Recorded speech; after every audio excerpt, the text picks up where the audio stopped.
ഈ മോട്ടിവേഷൻ വേണം എന്ന് പറഞ്ഞുകൊണ്ട് ഒരുപാട് ആൾക്കാർ മെസ്സേജ് അയക്കാറുണ്ട്. അവരോട് ഒരൊറ്റ കാര്യം പറയാനുള്ളൂ.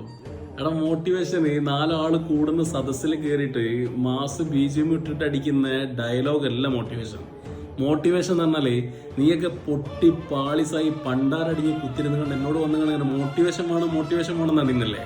അതാണ് ശരിക്കും മോട്ടിവേഷൻ. എന്താ അറിയോ, ജീവിതത്തിൽ പണ്ടാരടിഞ്ഞ് പൊട്ടി പാളിസാവണം.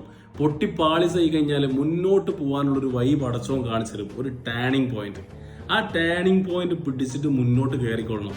അന്ന് ആ സദസ്സിൽ നിന്ന് നിന്റെ ഉമ്മയെ ആട്ടി പറഞ്ഞയച്ചപ്പോഴും നിന്റെ ഉപ്പയെ ആട്ടി പറഞ്ഞയച്ചപ്പോഴും നിന്റെ ഉപ്പാനോടും ഉമ്മാനോടും പറഞ്ഞിട്ടുണ്ട് നിന്റെ മോനൊരിക്കലും നന്നാവില്ല, നിന്റെ മോളൊരിക്കലും നന്നാവില്ല എന്നുള്ളത്.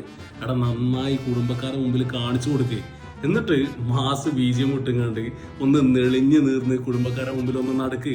അപ്പോഴേ ലൈഫ് ഉണ്ടാവുള്ളൂ. ജീവിതത്തിൽ പൊട്ടണടാ, പൊട്ടി പാളിസായിട്ട് അനുഭവങ്ങൾ ഉണ്ടാവട്ടെ. ആ അനുഭവങ്ങളിൽ നിന്ന് വളർന്നു വരുന്നതാണ് ഈ മോട്ടിവേഷൻ എന്ന് പറയുന്നത്. അതുകൊണ്ട് പേടിക്കണ്ട. തോറ്റുപോയ കഥകളൊക്കെ പണ്ടാണ്, ഇനി ജയിക്കാനുള്ള കഥകളാണ്. മുന്നോട്ട് തന്നെ പോട്ടെ. നീ മുന്നോട്ട് പോകുന്നത് കണ്ടു കഴിഞ്ഞാൽ വെറി പൂണ്ട് നടക്കുന്ന ആയിരക്കണക്കിന് ആൾക്കാർ നിന്റെ പുറകിലുണ്ടാവും. അവരൊക്കെ അന്നും പുറകിലാണ്, ഇന്നും പുറകിലാണ്. പക്ഷെ നീ മുന്നിലാണ്, മറക്കണ്ട.